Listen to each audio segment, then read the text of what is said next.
안녕하세요 여러분. 오늘의 천자문사전은 244화 부앙랑묘입니다.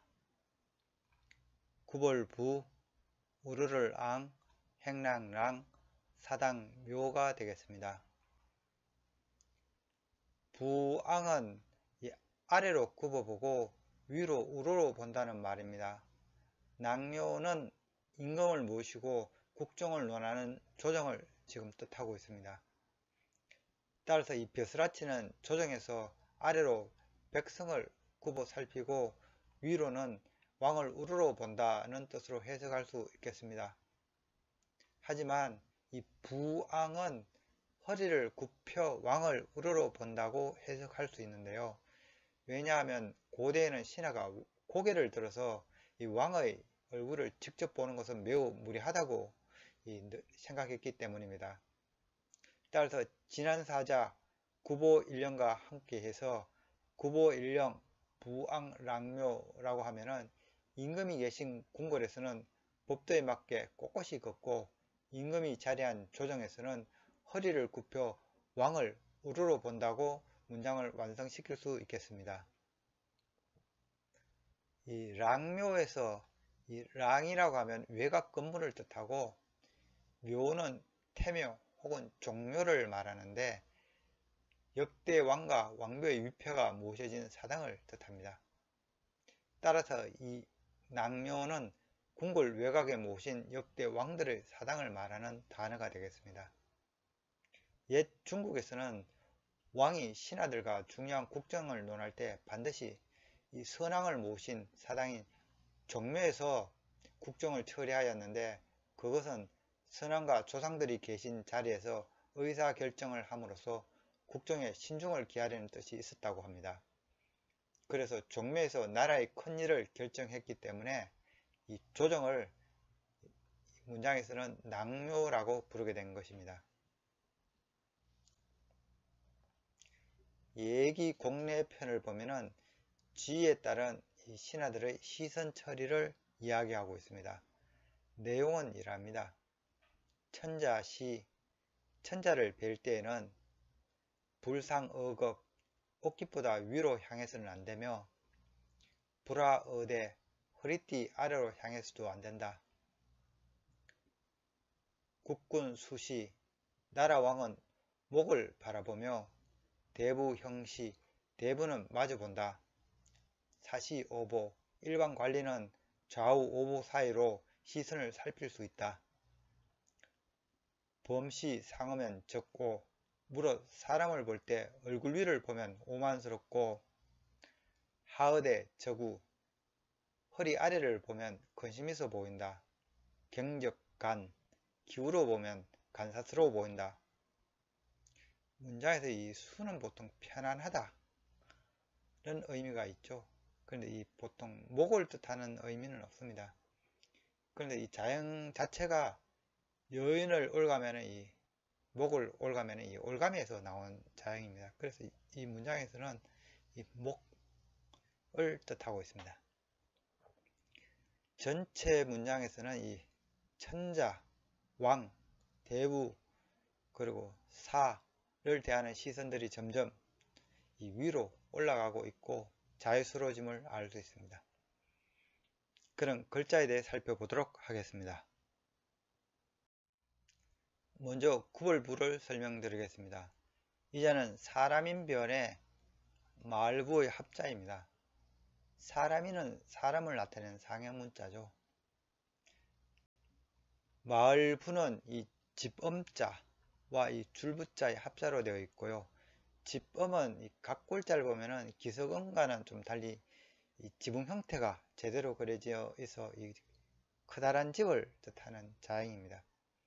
그래서 집엄은 집 마룻대라는 뜻도 있고 붓으로 자주 사용되고 있습니다. 줄부는 이 사람인과 마디촌의 합자입니다. 근문을 보면은 이 사람이 등지고 있고 이 손에는 무언가를 들고 있는 형태입니다. 그리고 이 자형은 마디촌과는 비슷하지만은 마디촌은 아닙니다. 이 획이 이 맥점을 가리키고 있지 않으며 이 마디촌 자체는 사실은 금문에서 만들어진 자형이 아니고 소전에서 형성된 자형이기 때문입니다. 이는 손에 뭔가를 들고 이 앞 사람에게 건네는 것을 의미합니다. 그래서 자형은 주다, 수여하다, 맡기다, 의지하다, 따르다 등의 뜻을 갖고 있습니다. 소전으로 오면서 이 무언가를 건네던 이 손은 형태가 비슷한 마디촌으로 변해있습니다. 마을부는 근문부터 있었던 오래된 자형으로 이 근문 자형은 이 지범자, 그리고 이 아래 이 칼도자, 그리고 손을 뜻하는 또우자, 그리고 밑에 조개패로 구성되어 있습니다. 이 자형은 사실 관청을 그린 것입니다. 이 칼도자는 이 집에 병사가 있음을 말하며 조개패와 이 또우자는 이 공물을 바치는 것으로 해석이 됩니다. 이 자형은 조개패 대신에 이 무언가를 이렇게 바치는 손이 그려져 있습니다. 소전으로 가면서 이 자형은 이 집엄자와 줄부자의 합으로 이 관청에 공물을 바치는 것으로 다듬어졌습니다. 그래서 이 자형의 의미는 관청 또는 관청이 있는 마을, 도읍의 의미가 있습니다. 또 재물을 모으는 이 관청의 이 창고의 의미로도 해석이 되어서 창고에 모으다는 뜻도 있고요.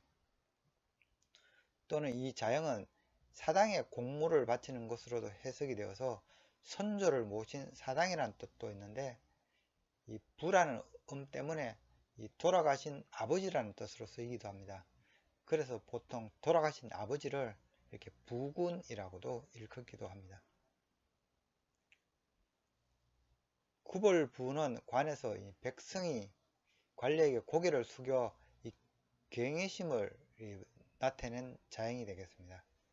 건문자형을 보면은 이 관을 뜻하는 이 마을부가 있고 이 아래 사람인이 있습니다. 소전을 하면서 사람인은 이렇게 변에 배치가 되었고요. 구불부가 오늘 뜻하는 바는 이 구불이다, 숙이다, 높다, 숨다, 잠복하다, 가지런하지 아니하다 등으로 다양하게 쓰이고 있습니다. 다음 자는 우르를 앙입니다. 이 자는 사람인변에 나앙자의 합자로 되어 있죠. 이 나앙자는 이 칼도자와 이 병부절의 합자입니다. 병부절은 원래 이 사람의 무릎 관절을 의미하던 자형이었습니다. 각골에서 관절은 무릎 꿇은 사람을 그려서 이 무릎 관절로서 이 마디를 뜻하였는데요. 그런데 이 자는 자형이 점차 이 줄 달린 이 병부의 반쪽을 닮았다 해서 이 병부절로 불리게 됩니다. 병부는 군사 이동을 명하는 명패라고 할 수 있는데요. 옛날에는 지방 반란을 억제하고자 왕의 명이 담긴 이 병부 반쪽과 이 관할 수령의 병부 반쪽이 합체해야 군사 이동이 가능했습니다. 그래서 자형이 병부절로 주로 사용되면서 이 마디를 뜻하기 위해서 대나무 마디를 그린 이 마디절이 건문에서부터 이렇게 새로 만들어지게 됩니다. 이에 대한 자세한 설명은 96화 절이염태에서 한번 제가 했었죠. 나앙은 이 장수가 왕에게 충성을 하는 모습을 그린 자형입니다. 각 골자를 보면은 이 서 있는 사람을 이 앞에 두고 무릎을 꿇은 사람이 있습니다. 또 이 자형을 보면은 무릎 꿇은 사람이 이 칼도자를 앞에 들고 있습니다. 칼 끝은 아래로 향하고 날은 밖으로 향해 있습니다. 건문자형도 무릎 꿇은 사람을 뜻하는 이 병부절과 이 칼도자의 조합으로 구성되어 있습니다. 그러나 소전자형은 이 칼도자가 아닌 작은 손칼을 뜻하는 이 비수비로 바뀌어져 있습니다. 소전에서 이 비수비와 사람인은 그 형태가 동일하지만 이 좌측을 바라보면은 사람인, 우측을 바라보면은 비수비라고 이미 제가 말씀드린 바 있습니다. 나앙은 왕에게 충성을 명시하는 모습이므로 그 의미가 우르르 보다, 고개를 들다, 경배하다 등이었습니다. 그러나 차츰 이자는 주군에게 충성하는 나를 지칭하는 자형으로 쓰이게 됩니다. 자형이 나를 의미하게 되면서 경배의 대상이 되는 인물을 뜻하는 사람을 이렇게 변에 추가하여 우르르보다는 의미를 나타내는 자형이 바로 이 우르를 앙자가 되겠습니다. 그래서 오늘 이 우르를 앙이 의미하는 바는 우르르보다, 의자다, 머리를 쳐들다, 마시다, 높다, 명령 등이 되겠습니다. 다음 자는 행랑랑입니다. 이 자는 집엄자와 사내랑의 합자로 이루어져 있죠.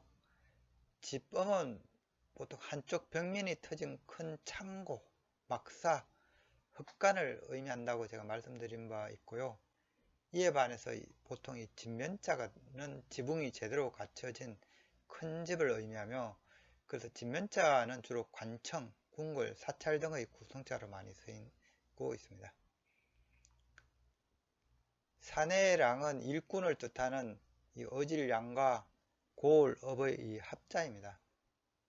어질량은 이 각골 형태에 대한 해석이 분분합니다만 협업과 관련된 자형입니다. 가장 유력한 것은 이 논밭에 물을 대는 이 물두레로 보입니다. 물두레란 겨울에서 논밭으로 물을 공급하기 위해 두 명의 장정이 이 양쪽에서 줄을 잡고 이 물을 퍼올리는 구유 모양의 이 두레박을 말합니다. 그 줄은 보통 양쪽에 이렇게 두 줄로 되어 있죠. 다른 해석으로는 장정 둘이서 거름이나 돌을 옮기던 이 들것으로 보기도 합니다. 그래서 어떤 각골 자형은 이 가운데 물두레 혹은 이 들것을 두고 아래 위로 이렇게 두 사람이 이렇게 배치된 경우들도 있습니다. 건문에서는 이 아래 위 양쪽에서 이 사람이 이렇게 줄을 잡고 있는 모습으로 그려지기도 하고, 이 네모안의 이 점은 이 두레에 담긴 물을 의미한다 하겠습니다. 따라서 그 뜻이 메마른 논밭에 물을 대어 물과물 해결하게 되므로 좋다, 훌륭하다 이며 이 퍼올리는 물에서 이 혈이라는 뜻도 있고, 필요에 따라 한다 해서 이 따금씩, 이 잠깐한 뜻도 가지게 된 자형입니다. 어떤 건문 자형은 이 대장간 풀물을 뜻하는 이 형태를 보이는 경우가 있습니다. 가만히 보면은 이 자형은 해복을 보고 이 건문 자형에 나오는 이 풀물을 많이 닮아 있기도 합니다. 해복을 보고 이 건문 자형은 이 발로 밟아 이 풀물을 왕복시킨다는 의미입니다. 그래서 그런지 이 어질량의 이 건문 자형 중에는 한쪽은 이렇게 불화자를 담게 그린 형태도 있습니다. 결론적으로 이 어질량은 장정들이 힘을 써서 일하는 도구 혹은 일하는 모습을 그린 자형으로서 그 의미가 일꾼, 사내, 남편 등의 뜻을 갖고 있으며, 일을 성실히 하는 모습에서 어질다, 좋다, 훌륭하다, 아름답다, 착하다, 곧다, 길하다 등의 뜻으로도 확장이 되었습니다. 사내랑은 이 고을의 젊은이 혹은 이 마을 일꾼을 의미합니다. 그래서 자형은 일꾼을 뜻하는 어질량과 고을업의 이 합자로 구성되어 있습니다. 이후 이 사내랑이 뜻하는 이후 자형 이 어질량이 주로 일꾼보다는 어질다, 착하다는 뜻으로 자주 쓰이다 보니까 이 사내랑이 사내 일꾼이라는 뜻을 대표하게 됩니다. 사내랑이 뜻하는 바는 사내, 남편, 일꾼, 벼슬 이름 등입니다. 벼슬은 주로 이 민정을 도맡아 하는 하급 관리 벼슬을 뜻하는데요. 신라시대 랑이라고 하면 창고지기 벼슬을 의미했으며, 고려초랑은 지방에서 일하는 이 향직들을 랑이라고 불렀습니다. 행랑랑은 오가는 이 동네 남정네들이 모이는 장소, 즉 행랑을 의미합니다. 자형은 동네 남정네를 뜻하는 이 사내랑과 집을 뜻하는 이 집엄자의 합자입니다. 행랑은 주로 오가는 뜨내기 손님 혹은 집안의 굳은 일을 하는 이 하인들이 기가는 장소였습니다. 따라서 이 집안 내부 안차와는 떨어져 이 대문에 붙은 이 별채가 보통 행랑으로 사용되었습니다. 행랑랑이 뜻하는 바는 사랑채, 딴채, 곁채, 형랑 등이 되겠습니다. 오늘의 마지막 자는 사당묘가 되겠습니다. 이 자도 집엄자와 아침조의 합자로 이루어져 있네요. 아침조는 해가 뜨는 풍경을 그린 자입니다. 각골자를 보면은 이 초목들 사이로 떠오르는 해와 아직 저물지 않은 달이 이렇게 그려져 있습니다. 이는 이른 아침을 뜻합니다. 건문에서는 해가 떠오르는 이 강가의 풍경을 그리고 있습니다. 그래서 이 달을자 대신에 이 강물이 이렇게 그려져 있습니다. 소전에서는 햇살에 빛나는 이 배를 그리고 있습니다. 그래서 자형은 이 햇볕 간자, 햇볕간이죠. 햇볕 간자와 배주자의 합자로 구성되어 있습니다. 햇빛간은 이 상기석 재단 위로 비치는 햇살을 그린 자형이라고 일찍이 말씀드린 바 있습니다. 오늘날 이 자형은 예서에서 따듬어진 형태가 되겠습니다. 원래의 각골 형태로 회귀해서 이 불숲에 숨은 이 해와 이 달을 그리고 있습니다. 이 자행의 원래 의미는 아침이었습니다. 또한 새로운 시작을 의미하여 왕조라는 의미도 있으며 이 해가 뜨고 달이 지는 것에 빗대어 왕조의 시작과 끝을 의미하기도 합니다. 그래서 자행은 한 왕조나 이 왕의 시작과 끝을 의미하는 데도 사용이 되었습니다. 옛날 왕과 신하들이 국정을 논하는 회의는 이른 아침에 또 했기 때문에 이 자영은 의전회의 또 조정을 의미하기도 하며 이때 왕에게 문안 인사를 드리게 되므로 조라고 하면은 임금을 배할하다, 문안하다, 모이다, 정사를 보다 등의 다양한 의미를 갖고 있습니다. 또한 이 아침조는 해가 뜨고 지는 동네를 뜻하기도 하므로 이 마을 이름으로 사용되었는데요. 마을 이름인 경우에는 주라고 읽습니다. 사당묘는 선대 왕조를 묘신 이 종묘의 의미로 만들어진 자형입니다. 자형은 왕조를 뜻하는 이 아침조와 이 장소, 집을 뜻하는 이 집엄자의 합자입니다. 즉 왕조를 모신 장소, 즉 종묘라는 뜻입니다. 종묘에서 이 제를 올리게 되므로 이 자형은 점차 제사를 올리는 장소를 대표하게 됩니다. 그래서 이 묘라고 하면은 종묘, 사당, 빈소, 위패, 사찰 등 이 제를 올리는 장소들을 말하고 있습니다. 그리고 옛날 종묘에서는 중요한 국정도 논했기 때문에 왕과 신하들이 회의를 하는 정전이라는 뜻도 갖고 있습니다.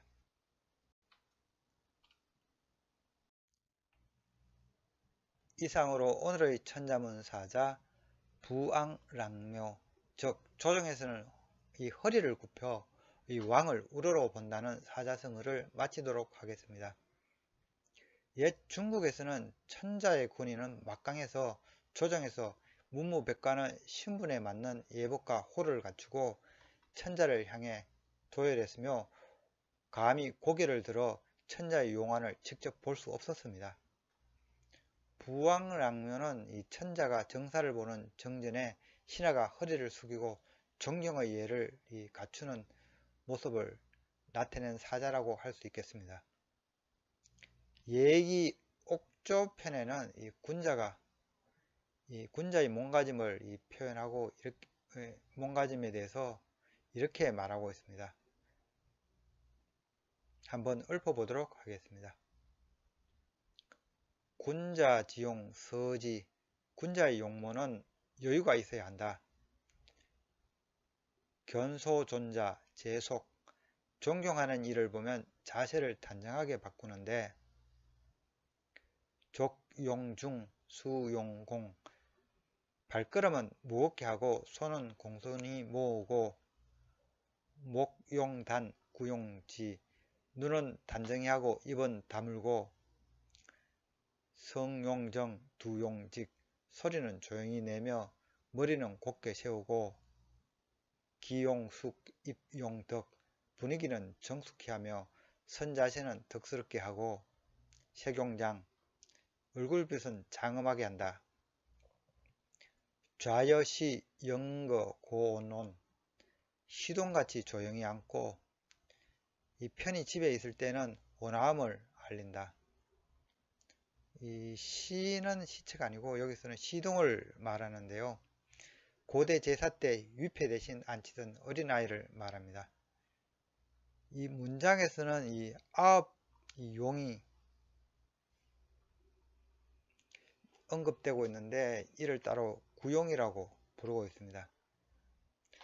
평상시 부모님과 마을 어른들을 대할 때 이런 이 구용을 취할 수 있다면 훈훈한 사회가 될 수 있으리라 생각됩니다.